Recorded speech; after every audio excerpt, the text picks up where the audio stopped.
Ndabaramukije bakunzi mwese mukurikirana ibiganiro bica kumbonesha kure n'isamirizi Agaseke cyane cyane mwebwe mukurikirana ikiganiro bategabiri wungura ubwenge. Nongeye kuba ikaze rero mu kiganiro cy'uyu munsi kiriko kirabera ku Kigabiro event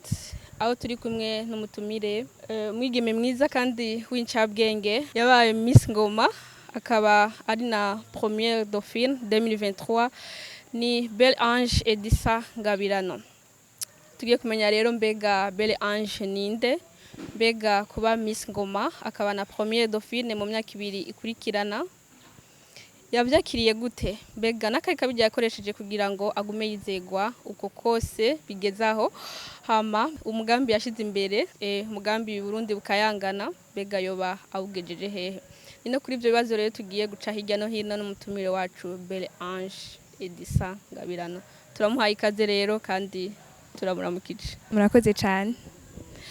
Mu kwinjira mu kiyago nyezina tubanze tumenye mbega Belle Ange ninde. Belle Ange ni umwigeme w'umurundikazi afite imyaka 18 yeje amashuri yisumbuye mu mwaka uheze muri 2022 akaba ubu naho yiga muri Tujenge Africa Foundation ni pre-université. Akaba yaragiriwe amahirwe yo gutorwa nk'umwigeme muserukizi w'abandi mu ntara y'Igitega Miss Ingoma muri 2022. Ubu nawe akaba yaragiriwe amahirwe yo kuba première Dauphine wa Miss Burundi 2023. Eko. Belle Ange uyu munsi uri première Dauphine 2023 akaba na Miss Ingoma. Mbega ninde yaguteye intege kugira ushike kuri iyo ntambwe ingana gutyo? Mugihe usanga hari abigeme usanga bikengera ngo niboja ahabona mu mahiganwa nkuko wabikoze mu myaka 2 ikurikirana. Naragiriwe amahirwe ndumuhererezi muhiri wacu nkaba mfise abakuru banje b'abakobwa kandi uko nakuze mbona batera imbere batsinda amahiganwa ndetse n'abagenzi twaba turi kumwe mu rungano rwanje canke muri environnement yanje barakunda ibintu cyane vy'amahiganwa bakaguma batsinda batera imbere. Nibaza ariko aribo babaye inspiration yanje mbonye ano ma competition nkumva ati comme nabo bagiye mu yandi ma competition bagatsinda nanje vyokunda yuko reka ndabakurikire abaribo nanje nca mu makanda yabo. Cendagira yo courage yo kuzanagira ama competition cendagirirwa niba kwenda tsinda muri ayo ma competition nuko vyagenze. Ego cyane mu mwaka uheze urabaye Miss Ingoma mbere gushika uyu munsi, hama mu nyuma urabaye première Dauphine. Wavyakiriye gute? Ubega utwovuga ko ari zo ndoto wari ufise? Murakoze. Nibaza ko ari iteka cyane ridasanzwe. Bamwe higanwe muri abantu benshi bose baba bazi ubwenge baba bari beza kuca mumva yuko bagiriwe ibakwe hamwe ukaba wa mbere handi ukaba wa kabiri mu ntara y'Igitega no mu Burundi bwose. Nibaza yuko urashimira Imana cyane hanini babashizemo inguvu ariko n'imigisha bayagiyemo.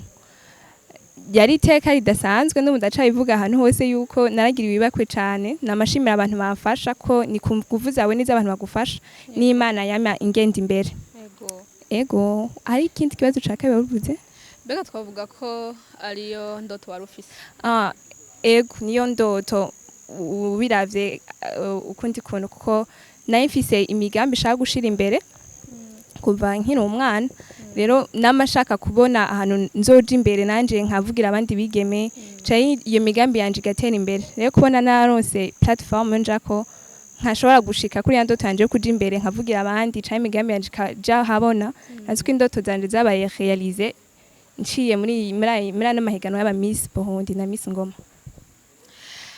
Mbega abavyeyi maze kubabwira ko ugiye mu higanwa ryo kuba Miss Ingoma mu nyuma ukongera ukababwira ati n'ubu ngiye mu higanwa rya Miss Burundi, mbega bavyakiriye gute?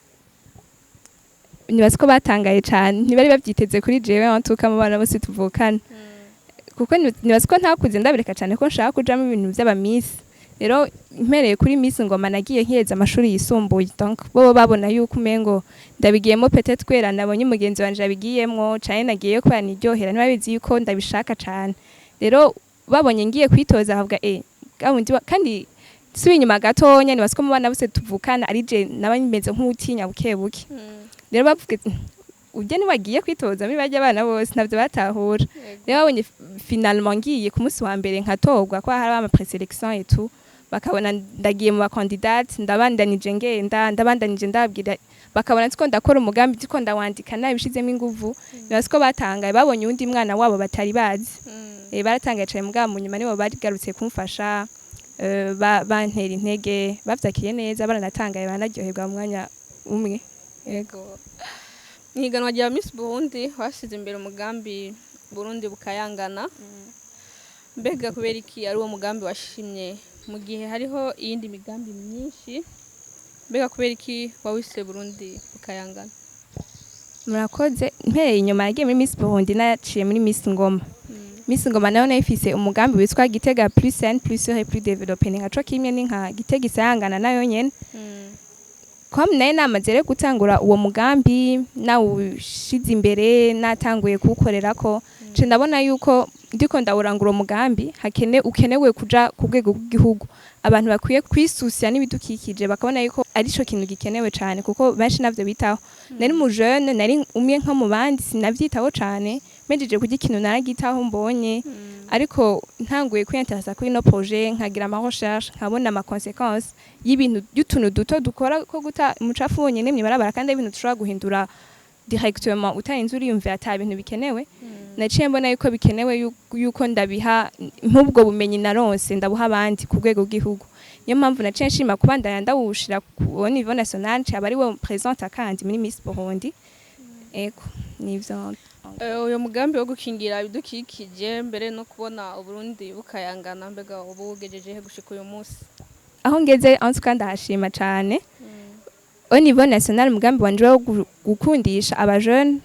gukingira ibidukikije gutera ibiti kuorganiza ama collecte de déchets gufasha abandi bantu bakunda gukingira ibidukikije nkabafata mu mugongo canke nkabeka ko hari abandi ba jeune bari kumwe babishaka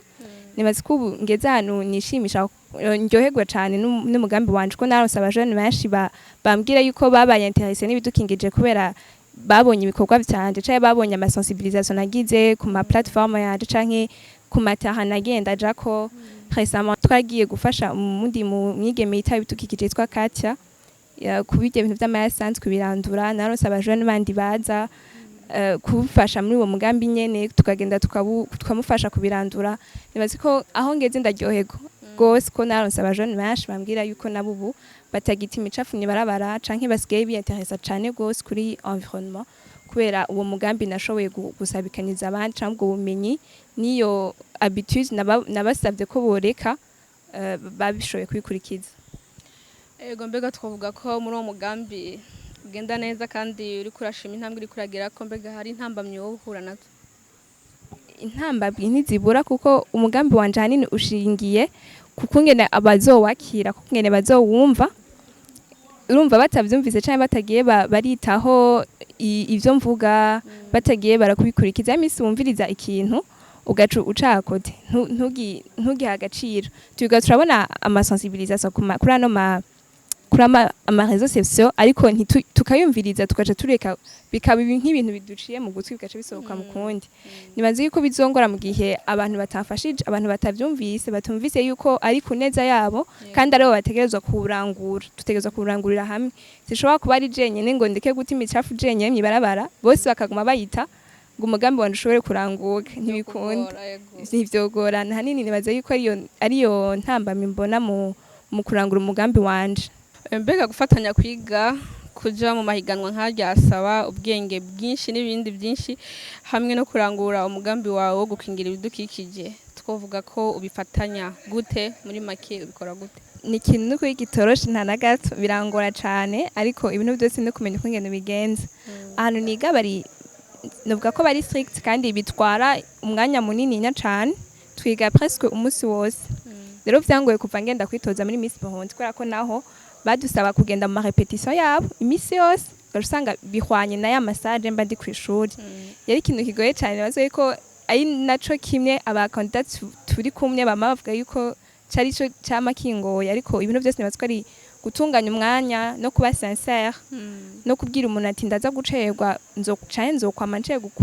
uko bimeze kose ko hari ibintu ntashobora guheba donc nibaze ko ikora nabaye sincere nkacangerageza uko gucerwa kwanje nkaba ku murongo ntagire ibintu nica canke ngenza nabi nkamenya yuko ko mnacerewe ntegezwa gucanganya umwanya ibintu nce ndabikora neza cane par rapport yuko ngene nari kubigenza hama après naho nyene birangora kubera ko amashuri yagumye ari yandi nyene sinaciye ndahagarika avec rero kurealiza umugambi bica bisaba kuza kuri wa mwanya kubitunganya ayo ma activité nzo yakora ryari umwanya w'ishuri biragoye mugabo ibintu byose ni gutunganya umwanya ukamenya yuko nta mwanya uhari wo gutakaza nimba uryama 2 heures nyene ntuyongera 30 minutes nimba uruhuka cyangwa ugenda gukora umwanya w'ishuri n'uyu umenye ko ari uyu umwanya wo gukora ako kandi kazi nucu ugenda mu bindi bintu maze ko ibintu byose ari gutunganya umwanya wawe birashoboka rwose uri discipline no vuga ibintu wakoze yo schedule yawe y'uwo munsi ukayikurikiza neza birakunda mbwa sino byari bigoye cyane yego mbega nk'umuntu wagifise ivyumviro by'uko umwigeme adashoboye hoho wo mubwira iki nibaze ko yihenda cyane gose kandi nibaze ko antuka n'ibintu avuga ashaka kuvuga gusa sino nawe nyine muri warabizi yuko ubu byarahindutse totalement nibaze yuko ahantu henshi naja hari abantu biyumvira uko kubera ndi muri Miss Burundi twarahura n'abantu bakambaza nari wagiye kwitoza muri Miss Burundi kubera iki aho ubona niyo myaka yawe uzotogwa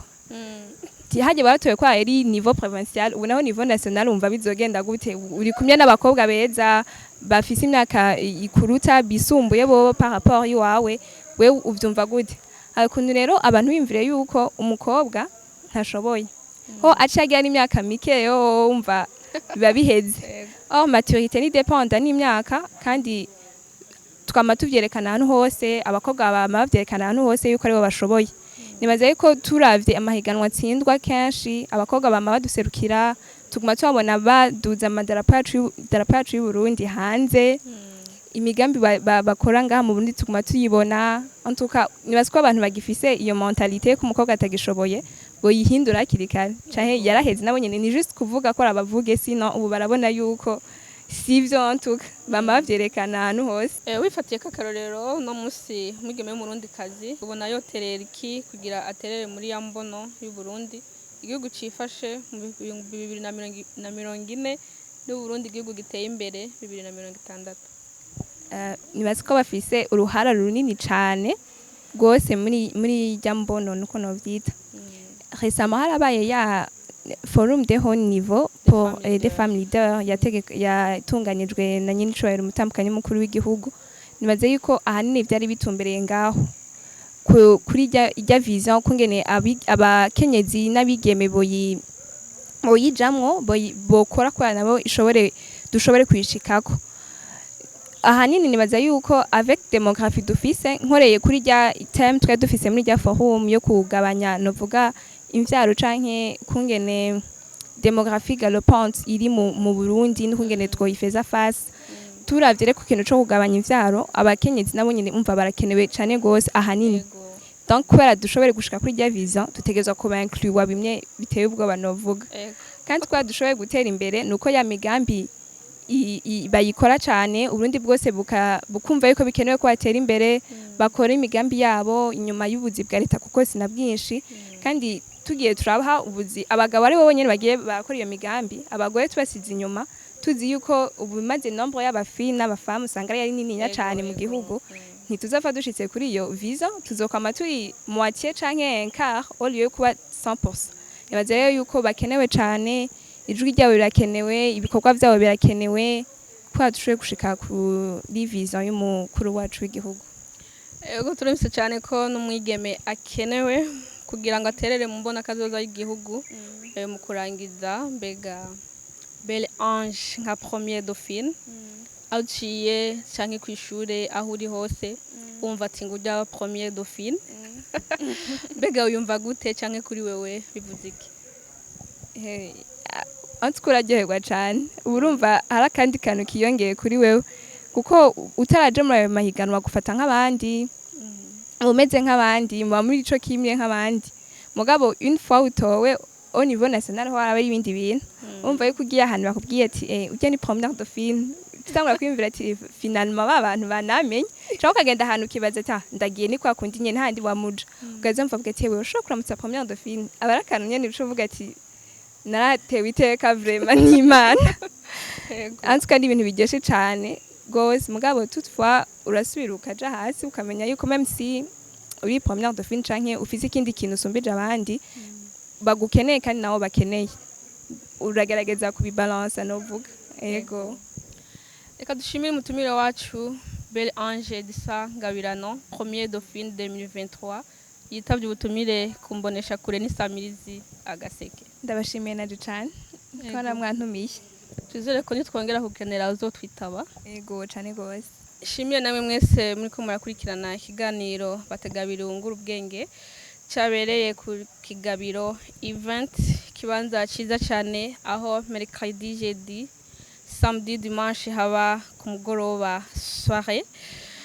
mercredi piano bar and happy hour for cocktails, buy one and get one for free.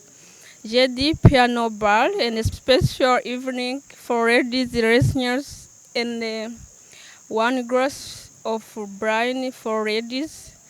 And samedi dimanche promotion for pizza, buy one, buy two and get one for free. Ciao, naho ubutaha.